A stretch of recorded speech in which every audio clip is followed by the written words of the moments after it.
Greetings again, Chumbas. This time we're going to talk about chipware. MRAM, M-A-R-A-R-A-M-A-P, whatever. What is this? What's the deal? What does that mean? What's the difference?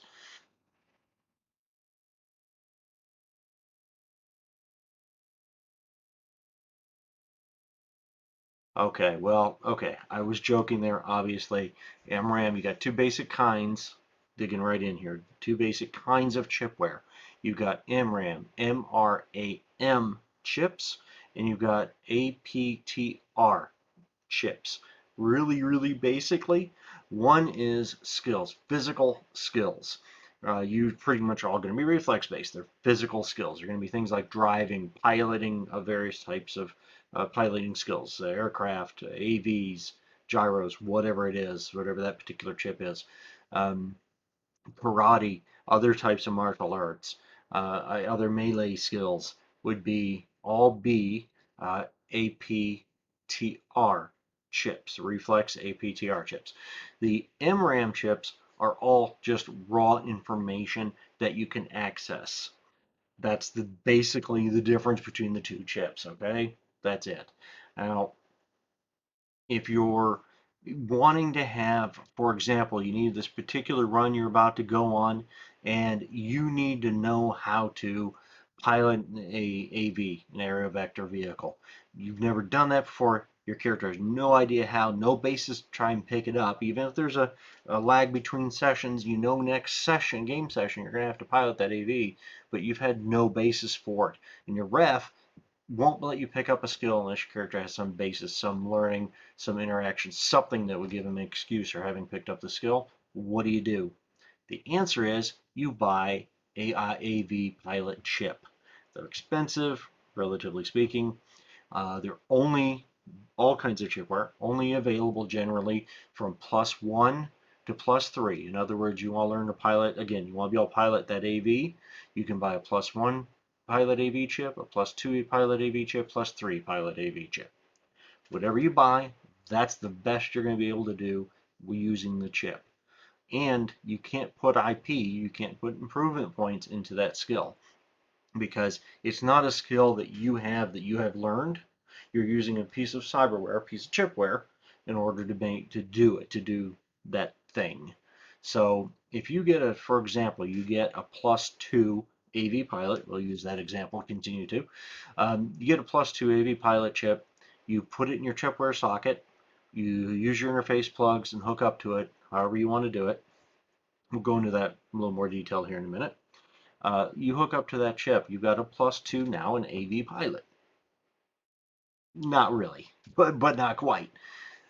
With reflex APTR chips, it takes 2 full days of practice with a given chip per level of the chip to obtain that skill. So, continue using our same example. You've got an AV pilot, level 2, +2 chip. You install it. You put it in chipware socket, as an example, okay? Put it in chipware socket. You practice with that chip all day for 2 days. Now you have a +1. But you bought a +2 chip, you say.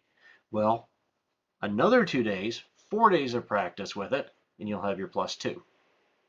That's because that person, the person that designed that chip, used somebody as a basis to imprint their skill, so to speak, onto that chip. That person wasn't you.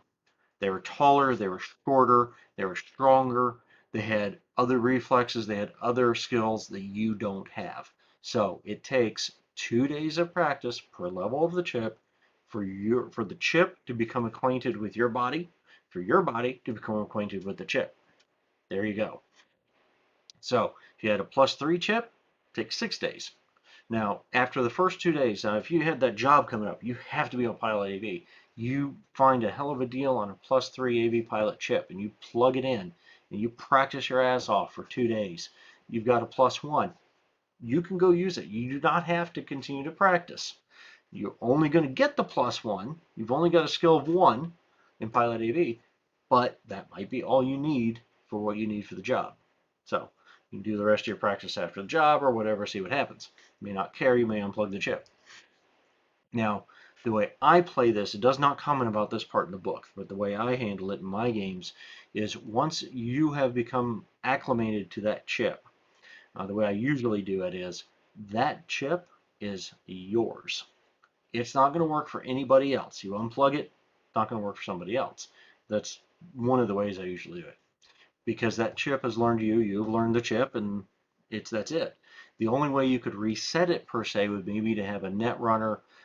Depending on how the chip was purchased, maybe the company or the store you bought it from could do something to reset it back to factory defaults, and then somebody else could use it, right?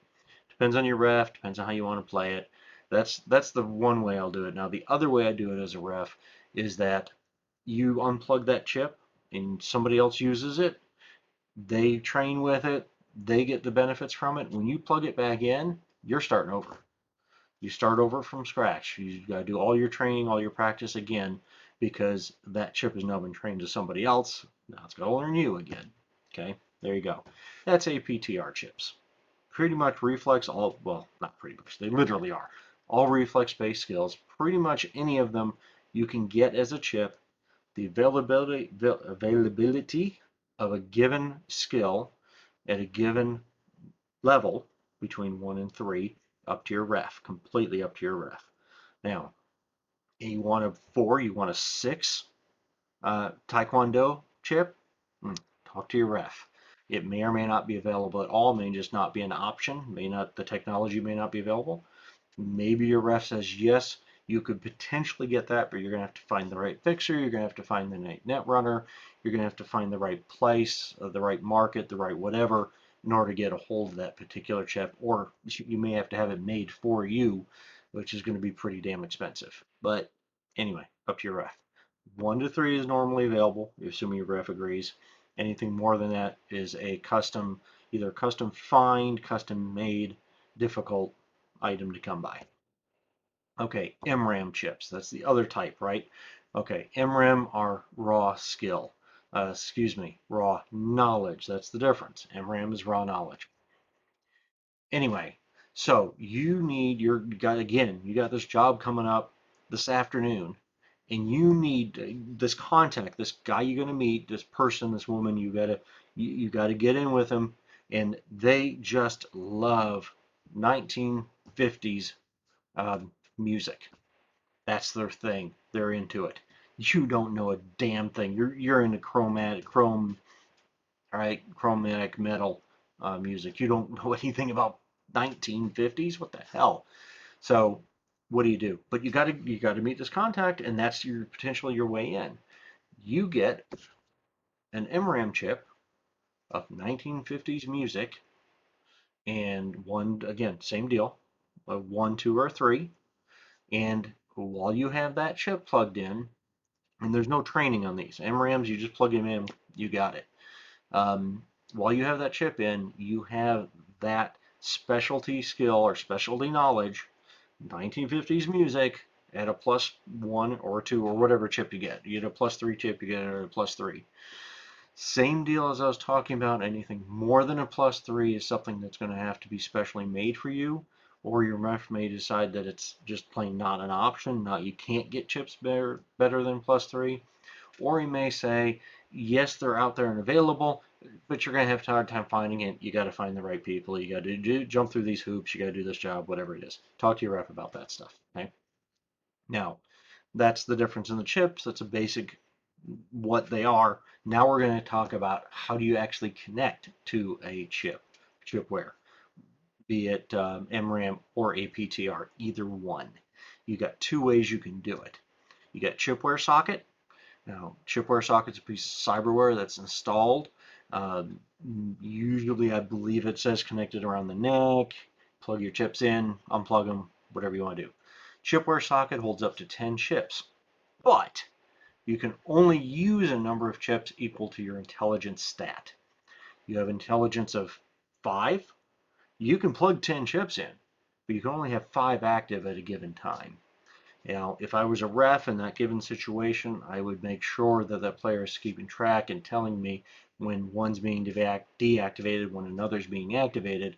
So, in other words, you can't go into combat and poof, all your, karate and taekwondo and jeet kune do and whatever chips, those are all suddenly active just because you got into combat. No, doesn't work that way. It takes a round to activate each one, some other stuff.